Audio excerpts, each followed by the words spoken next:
Vijayanagara channel ವೀಕ್ಷಕರಿಗೆ ನಮಸ್ಕಾರ. ವಿಜಯನಗರ ವಾರ್ತೆಗಳಿಗೆ ಸ್ವಾಗತ. ಮುಖ್ಯಾಂಶಗಳು.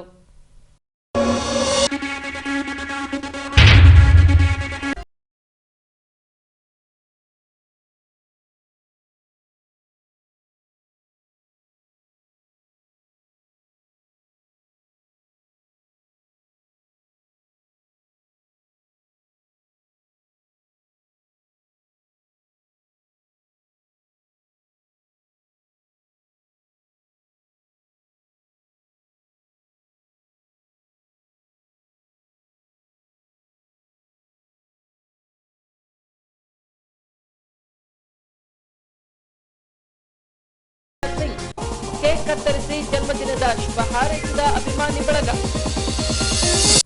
ಈಗ ವಾರ್ತೆಗಳ ವಿವರ. ವಿಜಯನಗರ ಜಿಲ್ಲಾ ಉಸ್ತುವಾರಿ ಸಚಿವ ಜಮೀರ್ ಅಹಮದ್ ಖಾನ್ ರವರು ಜಿಲ್ಲಾ ಪ್ರವಾಸ ಕೈಗೊಂಡು ಪ್ರಗತಿ ಪರಿಶೀಲನಾ ಸಭೆ ಕೈಗೊಂಡಿದ್ದಾರೆ. ಅದೇ ರೀತಿ ಪ್ರಗತಿ ಹಂತದಲ್ಲಿರುವ ಕಾಮಗಾರಿಗಳ ಪ್ರದೇಶಕ್ಕೆ ತೆರಳಿ ಸ್ಥಳೀಯರಿಂದ ಹಾಗೂ ಅಧಿಕಾರಿಗಳಿಂದ ಮಾಹಿತಿ ಸಂಗ್ರಹಿಸಿದರು.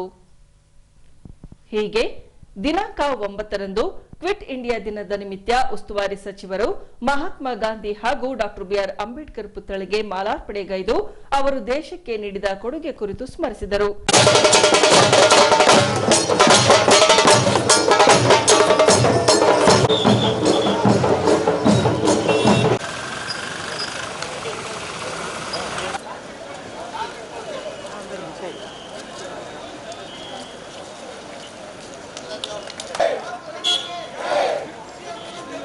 ಬಳಿಕ ತಾಲೂಕು ಆಡಳಿತ ಕಚೇರಿ ಆವರಣದಲ್ಲಿ ನೂತನವಾಗಿ ಆರಂಭಿಸಲಾದ ಇ ಆಫೀಸ್ ಮತ್ತು ಜಿಲ್ಲಾ ಮಟ್ಟದ ವಿವಿಧ ಇಲಾಖೆಗಳ ತಾತ್ಕಾಲಿಕ ಕಚೇರಿಗಳನ್ನು ಉದ್ಘಾಟಿಸಿದರು.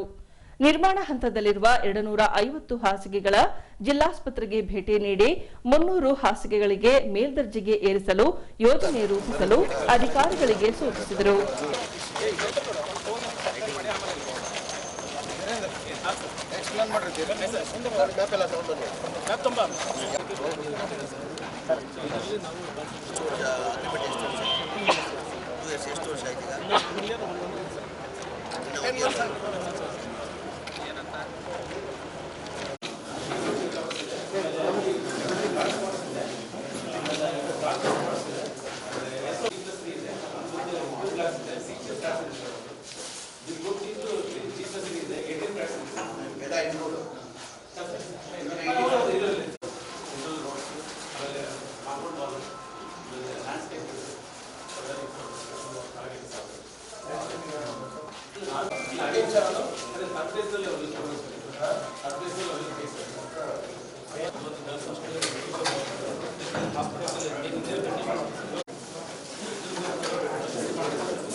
ಜಂಬುನಾಥಹಳ್ಳಿಯಲ್ಲಿ ಬರುವ ಅಲ್ಪಸಂಖ್ಯಾತರ ವಸತಿ ಶಾಲೆಗಳಿಗೆ ಭೇಟಿ ನೀಡಿದರು.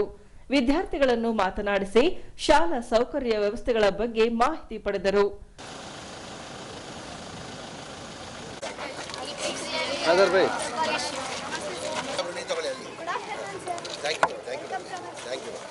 ಸ್ವಲ್ಪ ಮುಂದೆ ಹೋಗ್ತಿರಲಿ, ಸ್ವಲ್ಪ ಮುಂದೆ ಬನ್ನಿ.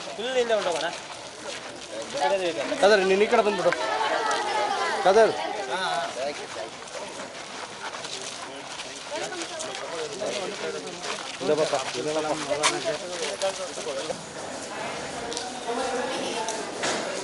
ಯಾವ ಕಡೆ ಕ್ಲಾಸ್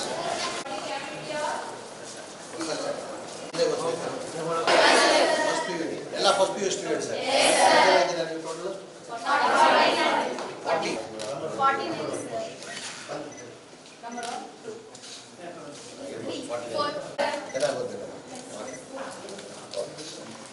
ಏನ್ ಏಜ್ ವಯಸ್ಸೇನು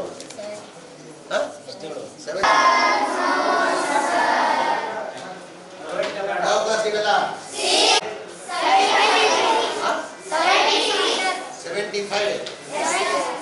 76 ಚೆನ್ನಾಗಿ ಓದ್ತಾ ಇದ್ದೀರಾ ತೊಂದರೆ ಇದೆಯಾ ಇಲ್ಲಿ ಚೆನ್ನಾಗಿ ಪಾಠ ಹೇಳ್ಬೋದಾ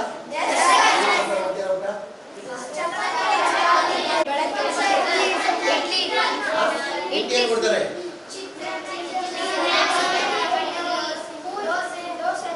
ದೋಸೆ ಒಂದಿನ ಇಡ್ಲಿ ಇದ್ರೆ ಒಂದಿನ ದೋಸೆ ಆ ಥರ ಚೆನ್ನಾಗಿ ಓದಿ ಮಕ್ಕಳು ಬಾಲಕಿಯರ ವಸತಿ ನಿಲಯಕ್ಕೆ ಭೇಟಿ ನೀಡಿ ಪರಿಶೀಲಿಸಿದರು.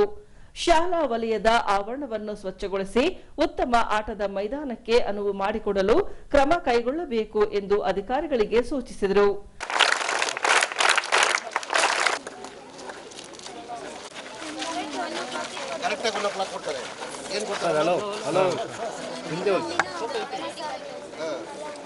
ಹೊಟ್ಟೆ ವಾರಿಗೆ 2 ಸತಿ ವಾರಿಗೆ 2 ಸತಿ ಚೆನ್ನಾಗಿ ಓದ್ತಾ ಇದ್ದೀರಮ್ಮ ಪಾಠ ಹೇಳ್ಕೊಡ್ತಾರ ಚೆನ್ನಾಗಿ ಏನು ತೊಂದರೆ ಇಲ್ಲ ಆರಾಮಾಗಿ ಓದ್ತಾ ಇದ್ದೀರಾ ಬಾತು ಕೊಡ್ತಾರ ಇವತ್ತು ಯೂನಿಫಾರ್ಮ್ ಏನಿಗೆ ಹಾಕ್ಲಿಲ್ಲ ಬೆಳಗ್ಗೆ ಒಂದಿನ ಹಾಕಂಗೆ ಬೇರೆ ಟೈಮಲ್ಲಿ ಹಾಕ್ತಿರ್ತಾನೆ ಬೇರೆ ಕಂಪಲ್ಸರಿ ಹಾಕ್ತೀರಾ ಬೇರೆ ಕಂಪಲ್ಸರಿ ಯೂನಿಫಾರ್ಮ್ ಇಲ್ಲ ಏನು ಮಾಡ್ತೀರಾ ಸರ್ ಕಂಪಲ್ಸರಿ ಇದಾವೆ ಸರ್ ಎಲ್ಲರೂ ಲಾಸ್ಟ್ ಟೈಮ್ ಇಲ್ಲ ಚಾನ್ಸ್ ಹಾಕೊಂಬರಲಿಲ್ಲ ಅಂದರೆ ಶೂಸ್ ಒಂದು ಕಂಪಲ್ಸರಿ ಹೇಳ್ತೀವಿ ಸರ್ ಇಲ್ಲೊಂದು ಕಲರ್ ಡ್ರೆಸ್ಸೇ ಹೇಳ್ತೀವಿ ಸರ್ ಮತ್ತೆ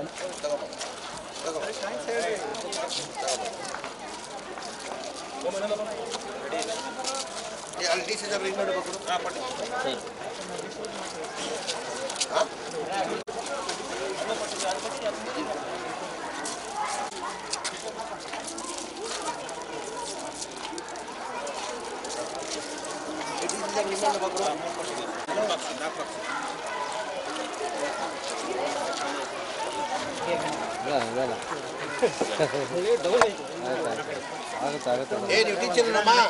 ಚೆನ್ನಾಗಿ ಪಾಠ ಹೇಳ್ಕೊಡ್ತಾ ಇದ್ದೀರಾ ಹಂಪಿಯ ವಿರೂಪಾಕ್ಷ ದೇವಸ್ಥಾನಕ್ಕೆ ಭೇಟಿ ನೀಡಿದ ಸಚಿವರು ಜನತಾ ಪ್ಲಾಟ್ನಲ್ಲಿನ ಜನರ ಅಹವಾಲು ಆಲಿಸಿದರು.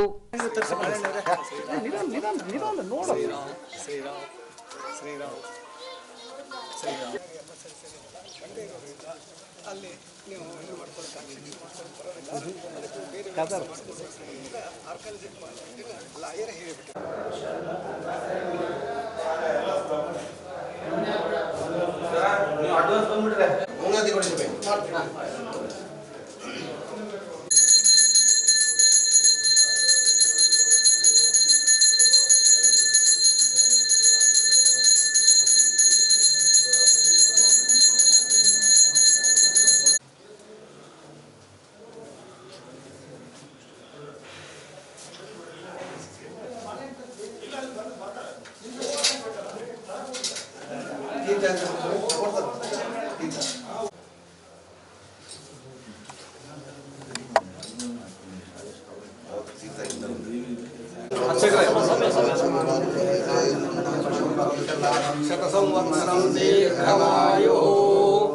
आरोग्यैश्वर्याभिवृद्धिरस्तु मनो इष्टकाम्यास्फलसिद्धिरस्तु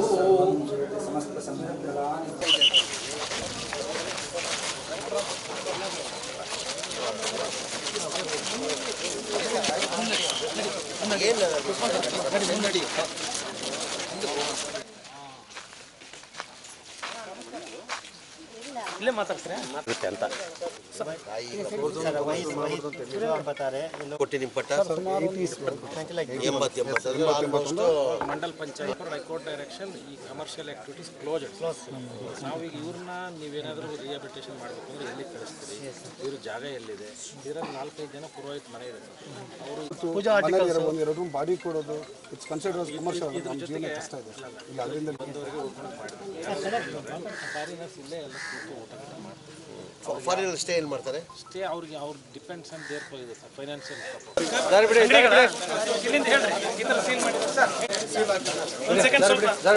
ಬನ್ನಿ ಸರ್ ನೀವು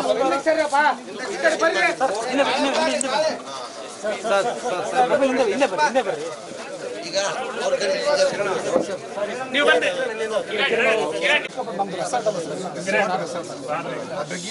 this is not reserve I have also 2 rooms 2 room ಇರೋದು ಬಾಡಿಗೆ ಕೊಟ್ಟರೆ ಕೋರ್ಟಲ್ಲಿ ಇವರು ರೆಸಾರ್ಟ್ ಇದೆ, ಇವರು ಡ್ರಗ್ಸ್ ಮಾಡ್ತಾರೆ, ಪ್ರಾಸ್ಟಿಟ್ಯೂಷನ್ ಮಾಡ್ತಾರೆ, ಇವರು ಆರ್ಗ್ಯುಮೆಂಟ್ ಮಾಡ್ತಾರೆ. ಡ್ರಗ್ಸ್ ಮಾಡ್ತಾರೆ ಅಂತ ನನಗೂ ಮಾಹಿತಿ. ಆರ್ಗ್ಯುಮೆಂಟ್ ಇವಾಗಲೂ ಮಾಡ್ತಾ ಇದ್ದಾರೆ ಸರ್. ಇವತ್ತು ಡ್ರಗ್ಸ್ ಮಾಡ್ತಾವ್ರು ಇಲ್ಲಿ ಫಾರಿನರ್ಸ್ ಅಂತ ಹೇಳ್ಬಿಟ್ಟು ನಮಗೂ ಮಾಹಿತಿ.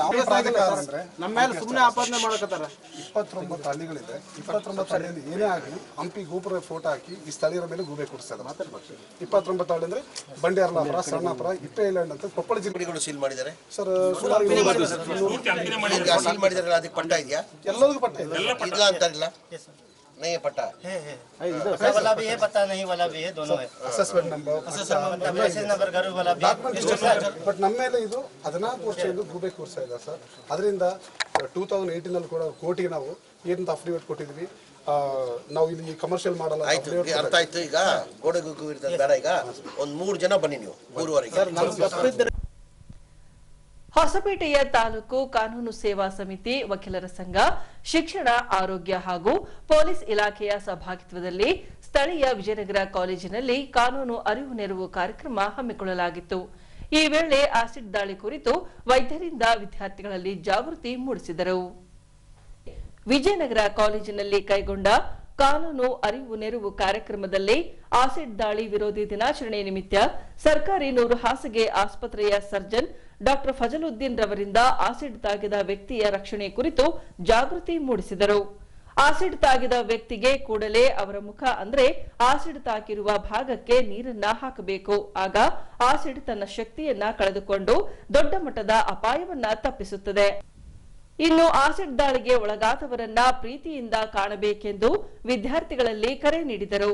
ಈಗ ಆಸಿಡ್ ಯಾಕೆ ಯೂಸ್ ಮಾಡ್ತಾರೆ ನಾರ್ಮಲ್ ಆಗಿ ಅಂದ್ರೆ ಮನೆ ಯೂಸರ್ಸ್ ಅಲ್ಲಿ ನಾರ್ಮಲ್ ಆಗಿ ಟಾಯ್ಲೆಟ್ ಕ್ಲೀನಿಂಗಿಗೆ ಇಲ್ಲ ಟೈಲ್ಸ್ ಕ್ಲೀನಿಂಗಿಗೆ ಯೂಸ್ ಮಾಡ್ತಾರೆ.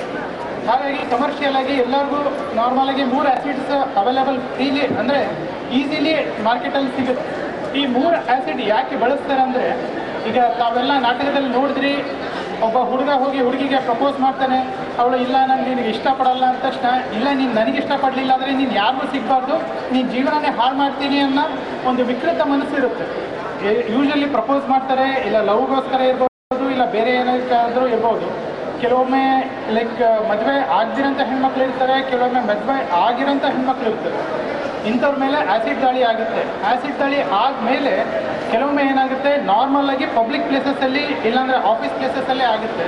ಹಾಗಾಗಿ ಕಾಮನ್ ಆಗಿ ಪಬ್ಲಿಕ್ ಪ್ಲೇಸಸ್ಸಲ್ಲಿ ಎಫೆಕ್ಟ್ ಆದಾಗ ನಾರ್ಮಲ್ ಸ್ಟೂಡೆಂಟ್ಸ್ ಇರ್ಬೋದು, ಪಬ್ಲಿಕ್ ಇರ್ಬೋದು, ಯಾರೇ ಇರ್ಬೋದು, ಲೈಕ್ ಯಾರು ವಿಕ್ಟಿಮ್ ಇರ್ತಾರೆ ಅವ್ರನ್ನ ಸಪೋರ್ಟ್ ಮಾಡಬೇಕು. ಸಪೋರ್ಟ್ ಅಂತ ಮಾತ್ರಕ್ಕೆ ಏನಂದರೆ ಒಂದು ಸತಿ ಹಾಕಿ ಅವ್ನು ಓಡೋಗಕ್ಕೆ ಪ್ರಯತ್ನ ಪಡ್ತಾನೆ. ಮತ್ತು ಕೆಲವೊಮ್ಮೆ ಏನಾಗುತ್ತೆ, ಅವನಿಗೆ ಯಾವಾಗ ಕನ್ಫರ್ಮ್ ಆಗುತ್ತೆ ಇಲ್ಲ ಫೇಸ್ ಮೇಲೆ ಬಿದ್ದಿಲ್ಲ ಇನ್ನೊಂದು ಸತಿ ಹಾಕಬೇಕು ಅಂತ ಬಂದಾಗ ತಾವು ಅವನಿಗೆ ಗದರಿಸ್ಬೇಕು, ಇಲ್ಲಾಂದರೆ ವಿಕ್ಟಿಮನ್ನ ಪ್ರೊಟೆಕ್ಟ್ ಮಾಡಬೇಕು. ಇಲ್ಲಪ್ಪ ನಮಗೆ ಸಂಬಂಧ ಇಲ್ಲ, ನಮಗೇನು ಗೊತ್ತಾಗಿಲ್ಲ, ಅದು ಆ್ಯಸಿಡ್ ಇರುತ್ತೆ, ನಮಗೆ ಸುಡುತ್ತೆ, ನಮಗೆಲ್ಲ ತೊಂದರೆ ಆಗುತ್ತೆ ಅನ್ನೋದು ಆ ಭಯ ಸ್ವಲ್ಪ ಬಿಡಬೇಕು. ಪ್ಲಸ್ ಇನ್ನೊಂದು ಏನಂದ್ರೆ ಅದಕ್ಕೆ ಯೂಶಲಿ ಜನರಲ್ ಪಬ್ಲಿಕ್ ಪ್ಲೇಸಸ್ಸಲ್ಲಿ ಆ ಮೊಮೆಂಟಲ್ಲಿ ಟ್ರೀಟ್ಮೆಂಟ್ ಮಾಡೋದು ಕಷ್ಟ ಆಗುತ್ತೆ. ಅವಾಗ ಏನು ಮಾಡ್ಬೇಕಂದ್ರೆ ಜಸ್ಟ್ ನಾರ್ಮಲ್ ಕುಡಿಯಂಥ ನೀರು ಇಲ್ಲಾಂದರೆ ಜಸ್ಟ್ ಹೋಟ್ಲಲ್ಲಿ ಎಂಥ ನೀರು ಸಿಗುತ್ತೆ ಅಂಥ ನೀರು ತೊಗೊಂಡು ಮುಖದ ಮೇಲೆ ಇಲ್ಲ ಅಫೆಕ್ಟೆಡ್ ಪ್ಲೇಸಲ್ಲಿ ಹಾಕಬೇಕು. ಯಾಕಂದರೆ ಆ್ಯಸಿಡ್ ಏನಿರುತ್ತೆ ಅಂದರೆ ಕೆಲವೊಮ್ಮೆ strong acids like nitric acid ಏನಿರುತ್ತೆ ಜಸ್ಟ್ ಮುಖನ ಸುಡಲ್ಲ, ಸುಟ್ಟು ಅದನ್ನೆಲ್ಲ ಡಿಸಾಲ್ವ್ ಮಾಡುತ್ತೆ. ಡಿಸಾಲ್ವ್ ಅಂದರೆ ಚರ್ಮ, ಕಂಡ ಪ್ಲಸ್ ಕಣ್ಣು, ಈವನ್ ಬೋನ್ಸ್ ತನಕ ಡಿಸಾಲ್ವ್ ಮಾಡಿ ಅವನಷ್ಟು ತೂತ್ ಬೀಳಂಥ ಹೋಲ್ಸ್ ಬೀಳಂಥ ಪ್ರಮೇಯ ಬರುತ್ತೆ. ಅವಾಗ ಏನಾಗುತ್ತೆ ಅಂದರೆ ವಿಕ್ಟಿಮ್ಗೆ ಜಸ್ಟ್ ಫಸ್ಟ್ ಏನಿದೆ ಇನಿಷಿಯಲ್ ಫಸ್ಟ್ ಟ್ರೀಟ್ಮೆಂಟ್ ಅಂದರೆ ಫಸ್ಟ್ ಕೇರ್ ಪ್ಲಸ್ ಸಪೋರ್ಟ್ ಬೇಕು. ಅಂದರೆ ಸ್ವಲ್ಪ ಧೈರ್ಯ ಕೊಡಬೇಕು. ಜಸ್ಟ್ ಅವ ಏನೂ ಆಗಲ್ಲ ಹೆದರಬೇಡ ಅನ್ನೋದು ಇದಂತೂ ಅಟ್ಲೀಸ್ಟ್ ಅದಂತೂ ಕಾಮನ್ ಪಾಯಿಂಟ್, ಇದು ಫಾಲೋ ಮಾಡಬೇಕು. ಪ್ಲಸ್ ನೀವು ಆ ಮೊಮೆಂಟಲ್ಲಿ ಏನು ಟ್ರೀಟ್ಮೆಂಟ್ ಮಾಡೋಕ್ಕಾಗಲಿಲ್ಲ ಅಂದರೂ ಜಸ್ಟ್ ನೀರು ಹಾಕಿ, ಕುಡಿಯೋಂಥ ನೀರು ಆ ಫೇಸ್ ಮೇಲೆ ಇಲ್ಲ ಅಫೆಕ್ಟೆಡ್ ಪ್ಲೇಸ್, ಈ ಆ್ಯಸಿಡ್ ಮನೆಯಲ್ಲಿರಲಿ ಎಲ್ಲೇ ಬಿದ್ದಿರಲಿ ಆ ಮೊಮೆಂಟಲ್ಲಿ ಏನು ಫಸ್ಟ್ ಮಲಮ್ ಹಚ್ಚಕ್ಕೆ ಹೋಗಬೇಡಿ. ಜಸ್ಟ್ ಅಬಂಡೆಂಟ್ ನೀರು ಹಾಕಿ, ಅಂದರೆ ಎಷ್ಟು ನೀರು ಹಾಕ್ತೀವೋ ಅಷ್ಟು ಅದು ಡರ್ಟ್ ಎಲ್ಲ ಹೋಗುತ್ತೆ, ಮತ್ತು ಆ್ಯಸಿಡ್ ಪಾರ್ಟಿಕಲ್ ಏನು ಜಾಸ್ತಿ ಉಳಿದಿರುತ್ತೋ ಅದೆಲ್ಲ ಕ್ಲಿಯರ್ ಆಗುತ್ತೆ. ಎಷ್ಟು ಬೇಗ ಕ್ಲಿಯರ್ ಆಗುತ್ತೋ ಅಷ್ಟು ಸುಡಂಥ ಚಾನ್ಸಸ್ ಕಡಿಮೆ ಆಗ್ತದೆ, ಮತ್ತು ಇಂಜುರಿ ಎಫೆಕ್ಟ್ ಕಡಿಮೆ ಆಗ್ತಾ ಹೋಗ್ತದೆ. ಏನಂತ ನಾರ್ಮಲಾಗಿ ಡಿಪ್ರೆಷನ್ ಅಂತ ಹೇಳ್ತೀವಿ. ಡಿಪ್ರೆಷನಿಗೆ ಹೋದಾಗ ಏನಾಗುತ್ತೆ ಅಂದರೆ ಅವರು ಬೇರೆಯವರು ಸಪೋರ್ಟ್ಗಿಂತ ಜಾಸ್ತಿ ಯಾರು ಕ್ಲೋಸ್ ಫ್ರೆಂಡ್ಸ್ ಇರ್ತಾರೆ, ಫ್ಯಾಮಿಲಿ ಫ್ರೆಂಡ್ಸ್ ಇರ್ತಾರೆ, ರಿಲೇಟಿವ್ಸ್ ಯಾರು ಇರ್ತಾರೆ, ಮತ್ತು ರಕ್ತ ಸಂಬಂಧಿಕರಾಗಿ ಯಾರು ಇರ್ತಾರಲ್ಲ ಇವ್ರ ಕಡೆಯಿಂದ ಸಪೋರ್ಟ್ ಬೇಕಾಗ್ತದೆ. ಯಾಕಂದರೆ ಎಷ್ಟು ಸಪೋರ್ಟ್ ಸಿಗುತ್ತೆ ಅದರಿಂದ ಮಾತ್ರ ಡಿಪ್ರೆಷನ್ನ ಟ್ರೀಟ್ಮೆಂಟ್ ಮಾಡ್ಬೋದೇ ಹೊರತು ಯಾವುದೇ ಟ್ಯಾಬ್ಲೆಟ್ಗಳಿಂದ ಜಾಸ್ತಿ ಟ್ರೀಟ್ಮೆಂಟ್ ಮಾಡೋಕ್ಕೆ ಬರಲ್ಲ. ಯಾಕಂದರೆ ಎಲ್ಲರೂ ಇನ್ ಕೇಸ್ ಮನೆಯಲ್ಲಿ ಜಸ್ಟ್ ಡಿಪ್ರೆಷನ್ ಆ್ಯಸಿಡ್ ದಾಳಿ ಅಂತಲ್ಲ, ಯಾರೇ ಇರಲಿ, ಫಾರ್ ಎಕ್ಸಾಂಪಲ್ ಆಕ್ಸಿಡೆಂಟ್ ಆಗಿ ಕೈ ಕಳ್ಕೊಂಡಿರಲಿ, ಫೇಸ್ ಏನಾದರೂ ತೊಂದರೆ ಆಗಿರಲಿ, ಏನೇ ಆಗಿರಲಿ, ಅವ್ರಿಗೆಲ್ಲ ಸ್ವಲ್ಪ ಸಪೋರ್ಟ್ ಬೇಕಾಗ್ತದೆ. ಫ್ಯಾಮಿಲಿ ಸಪೋರ್ಟು ಮತ್ತು ಫ್ರೆಂಡ್ಸಿನ ಸಪೋರ್ಟ್ ಬೇಕಾಗ್ತದೆ. ಇನ್ನೊಂದೇನಾಗುತ್ತೆ ಅಂದರೆ ಸೋಷಿಯಲ್ ಏನಾಗುತ್ತೆ, ಒಬ್ಬ ನಾರ್ಮಲ್ ಕಾಲೇಜಿಗೆ ಬರೋಂಥ ಹೆಣ್ಮಕ್ಳು ಒಂದೇ ಸತಿ ಫೇಸ್ ಎಲ್ಲ ಕೆಡ್ಸ್ಕೊಂಡು ಬಂದರೆ ಈವನ್ ಕ್ಲೋಸ್ ಫ್ರೆಂಡ್ಸೇ ಪಕ್ಕಕ್ಕೆ ಕೂರಕ್ಕೆ ಸ್ವಲ್ಪ ಹಿಂಜರಿತಾರೆ, ಯಾಕಂದರೆ ಅವ್ರಿಗೆ ಫೇಸ್ ನೋಡೋಕ್ಕೆ ಆಗ್ತಾ ಇರೋಲ್ಲ. ಹಾಗಾಗಿ ಏನು ಮಾಡ್ಬೇಕಂದ್ರೆ ಅಟ್ಲೀಸ್ಟ್ ಇನ್ ಕೇಸ್ ಯಾವಾಗಾದರೂ ಆದರೆ, ಆಗೋದು 100% ಬೇಡ, ದೇವ್ರ ದಯದಿಂದ ಯಾವತ್ತೂ ಆಗೋದು ಬೇಡ, ಇನ್ ಕೇಸ್ ಆದರೆ ಯಾವಾಗಾದರೂ ಇಂಥ ಯಾವುದೇ ಪೇಷಂಟ್ ಇರ್ರೆಸ್ಪೆಕ್ಟಿವ್ ಆ್ಯಸಿಡ್ ಅಟ್ಯಾಕ್ ಏನಾದರೂ ಇರಲಿಲ್ಲ ಅಂದರೂ, ಯಾರಾದರೂ ಆಕ್ಸಿಡೆಂಟ್ ಆಗಿ ಕೈ ಕಳೆದ ಕಾಲೇ ಹೋಗಿರಲಿ, ಅಂಥವ್ರಿಗೆ ಸಪೋರ್ಟ್ ಬೇಕು. ಲೈಕ್ ಸೋಷಿಯಲ್ ಲೈಫಲ್ಲಿ ಅಕ್ಸೆಪ್ಟಬಿಲಿಟಿ ಇರಬೇಕು. ನೀವು ನಮ್ಮ ಫ್ರೆಂಡು, ನೀವು ನಮ್ಮ ಸ್ಟಾಫು ಅಂತ ಅಕ್ಸೆಪ್ಟಬಿಲಿಟಿ ಇದ್ದರೆ ಮಾತ್ರ ಅವರೊಂದು ನಾರ್ಮಲ್ ಲೈಫ್ ಲೀಡ್ ಮಾಡೋಕ್ಕಾಗುತ್ತೆ ಹೊರತು ಅವ್ರಿಗೆ ಯಾವಾಗ ಮನೆಯಿಂದ ಅಂತೂ ಸಪೋರ್ಟ್ ಇರ್ತದೆ. ಯಾವಾಗ ವರ್ಕಿಂಗ್ ಪ್ಲೇಸ್ ಇಲ್ಲ ಕಾಲೇಜಿಗೆ ಬಂದ ತಕ್ಷಣ ಫ್ರೆಂಡ್ಸ್ ಆ್ಯಟಿಟ್ಯೂಡು, ಫ್ರೆಂಡ್ಸ್ ಬಿಹೇವಿಯರ್ ನೋಡಿ ಅವ್ರು ಮತ್ತೆ ಡಿಪ್ರೆಷನ್ಗೆ ಹೋಗ್ತಾರೆ. ಬಳಿಕ ಜಿಲ್ಲಾ ಮತ್ತು ಸತ್ರ ನ್ಯಾಯಾಲಯದ ನ್ಯಾಯಾಧೀಶರಾದ ಅಬ್ದುಲ್ ರೆಹಮಾನ್ ಎ ನಂದಗಡಿರವರು ಮಾತನಾಡಿ, ಆಸಿಡ್ ದಾಳಿ ಮಾಡಿದ ಮಹಿಳೆ ಅಥವಾ ಪುರುಷರಾಗಿರಲಿ ಅವರ ಮಾನಸಿಕ ಸ್ಥಿರತೆಯ ಕುರಿತು ಪರಿಶೀಲಿಸಬೇಕಾಗುತ್ತದೆ. ಇನ್ನು ಆಸಿಡ್ ದಾಳಿಗೆ ಒಳಗಾದವರ ಹೃದಯದ ಕುರಿತು ಅರಿತುಕೊಂಡು ಆಸಿಡ್ ದಾಳಿಕೋರರಿಗೆ ಕಾನೂನಿನಲ್ಲಿ ಶಿಕ್ಷೆ ವಿಧಿಸಿ ಆಸಿಡ್ ದಾಳಿಗೆ ಒಳಗಾದವರಿಗೆ ನ್ಯಾಯ ಒದಗಿಸಿಕೊಡಲಾಗುತ್ತದೆ. ಹಾಗಾಗಿ ಯಾರೂ ಕೂಡ ಆಸಿಡ್ ದಾಳಿಗೆ ಪ್ರಯತ್ನ ಮಾಡಬಾರದೆಂದು ವಿದ್ಯಾರ್ಥಿಗಳಲ್ಲಿ ಜಾಗೃತಿ ಮೂಡಿಸಿದರು. Today we have gathered here to have an awareness with regard to acid attack.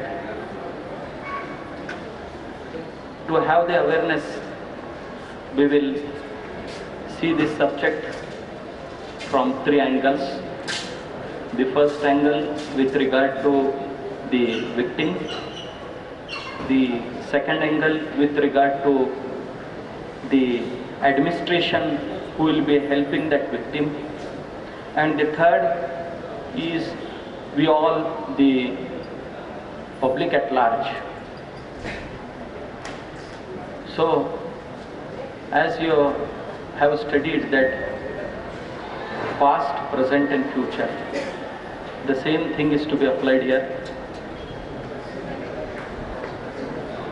An acid attack will be done usually on a female member.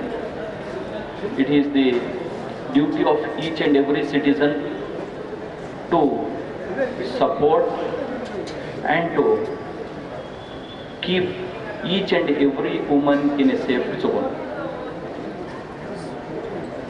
In order to have this, we are having this awareness.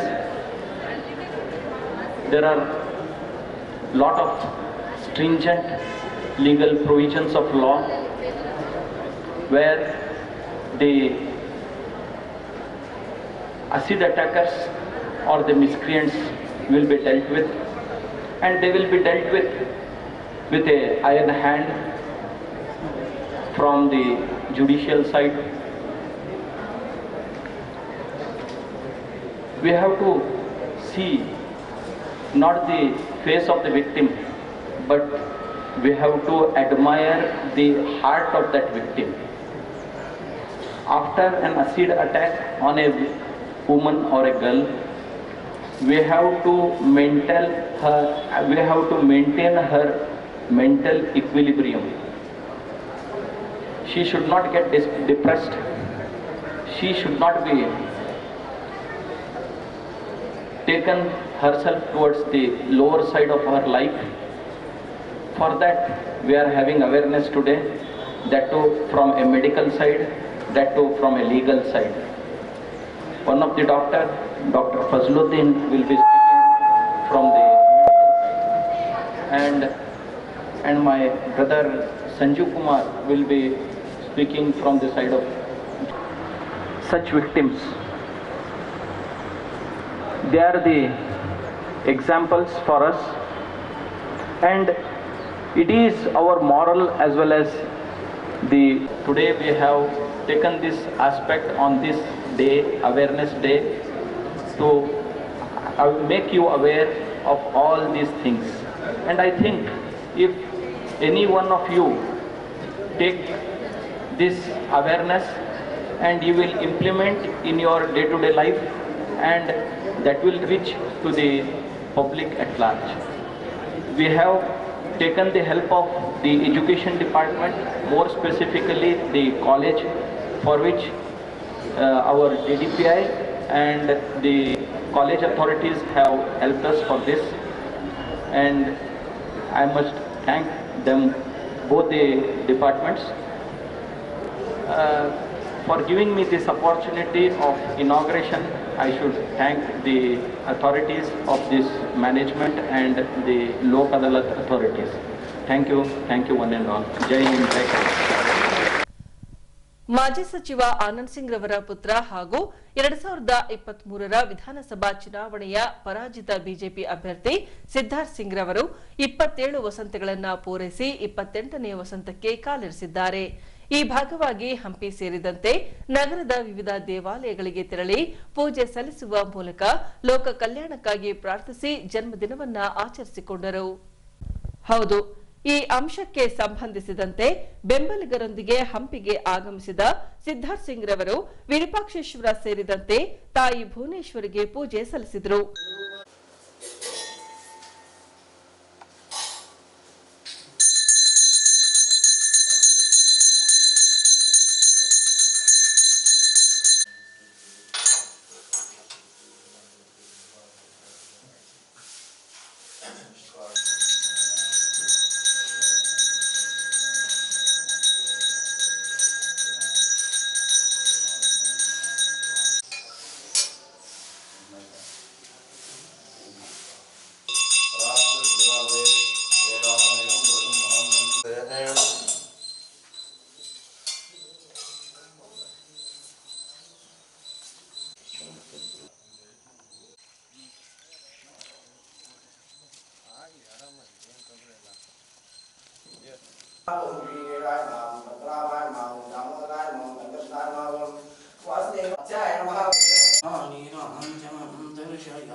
Hello,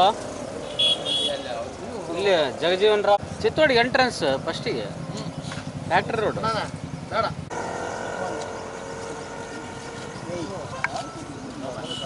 ಜಾಸ್ತಿ ಐತೆ.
ಇವತ್ತಿನ class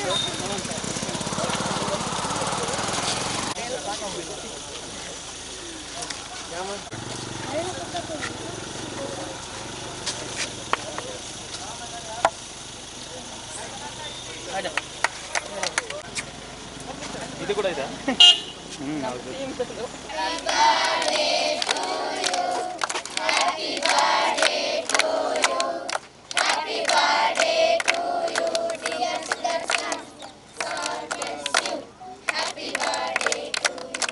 ಬಳಿಕ ಕಡ್ಡಿರಾಂಪುರಕ್ಕೆ ಆಗಮಿಸಿ ಮುರುಗನ್ ದೇಗುಲದಲ್ಲಿ ಪೂಜೆ ಸಲ್ಲಿಸುವ ಮೂಲಕ ಕ್ಷೇತ್ರದ ಒಳಿತಿಗಾಗಿ ಪ್ರಾರ್ಥಿಸಿದರು.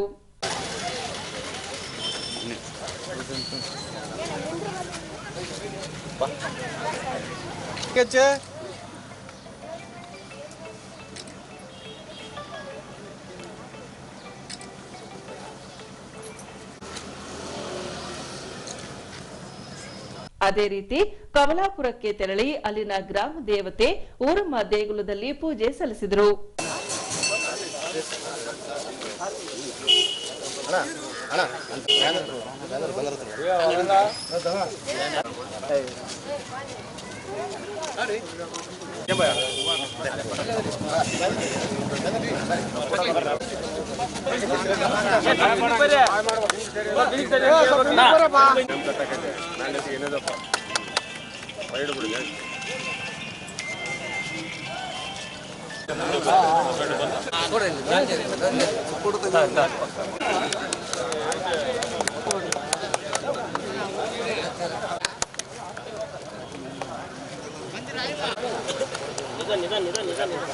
ಇದೆಲ್ಲ ಒಬ್ರು ಎಲ್ಲ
ಎಲ್ಲಾ ಸ್ಥಳದಲ್ಲಿ ಅಭಿಮಾನಿ ಬಳಗದಿಂದ ಕೇಕ್ ಕತ್ತರಿಸಿ ಜನ್ಮದಿನದ ಶುಭ ಹಾರೈಸಿದರು.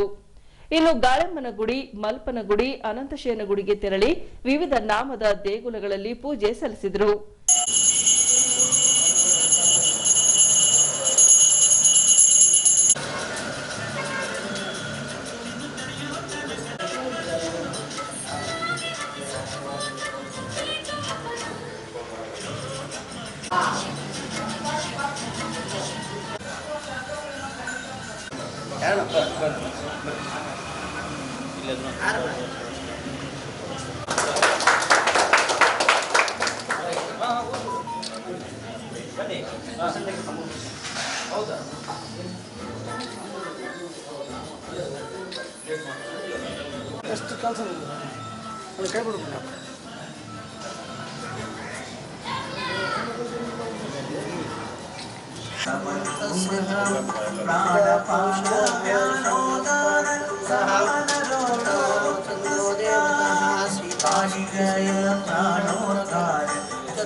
ಈಗ ಕೊನೆಯಲ್ಲಿ ಮತ್ತೊಮ್ಮೆ ವಾರ್ತೆಗಳ ಮುಖ್ಯಾಂಶಗಳು.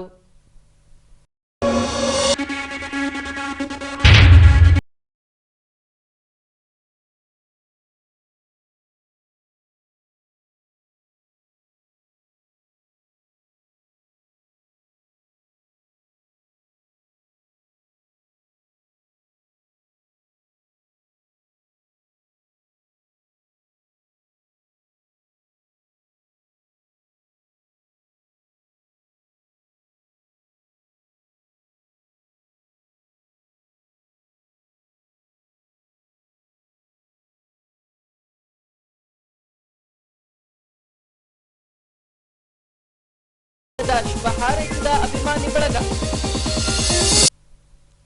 ಇಲ್ಲಿಗೆ ವಾರ್ತಾ ಪ್ರಸಾರ ಮುಕ್ತಾಯವಾಯಿತು. ವಂದನೆಗಳೊಂದಿಗೆ ನಯನ ಉಮೇಶ್.